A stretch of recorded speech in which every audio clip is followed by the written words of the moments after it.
नमस्कार दोस्तों जम्मू में एक और आतंकवादी आक्रमण हुआ है जिसमें कई सैनिक वीरगति को प्राप्त होकर देश के लिए शहीद हो गए हैं।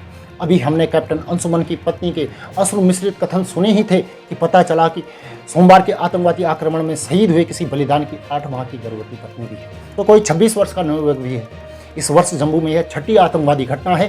कश्मीर से आतंकवादी आक्रमण अब जम्मू तक आ पहुंचे हैं। इन सब में एक पैटर्न यह है कि पेड़ों के बीच आतंकवादी सैन्य वाहनों पर तब ग्रेनेड, बम और गोलियां आदि चलाते हैं जब सैनिकों के पास गाड़ी भगाने का मार्ग नहीं होता है, तो कोई बचने का रास्ता नहीं होता है, जिसमें आपकी मृत्यु तय है।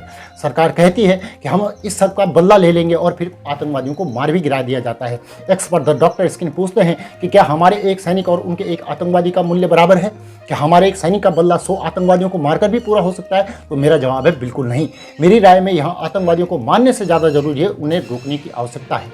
स्थानीय लोगों के बीच उन आतंकियों को सूचना और सुरक्षा देने वाले उन गुप्तचरों को पहचानना अत्यंत कठिन है, क्योंकि वह स्थानीय लोगों के बीच रहते हैं, सामान्य दिखते हैं, और यदि किसी को पकड़ो तो मानवाधिकार वाले मुंह उठाकर चले आ जाते हैं कि सरकार और भारतीय सैनिक को अब यह तय करना ही होगा कि आपको मानवाधिकार के दलालों के हृदय में अपनी मनोरम छवि बनानी है या इस देश के सैनिकों का अमूल्य जीवन बचाना है। फैक्ट चेकर विजय पटेल बताते हैं कि ऐसे मानवाधिकार के दलालों को फंडिंग करने वाले हमारे ही उद्योगपति हैं, जिनकी पहुंच सरकार में भी है।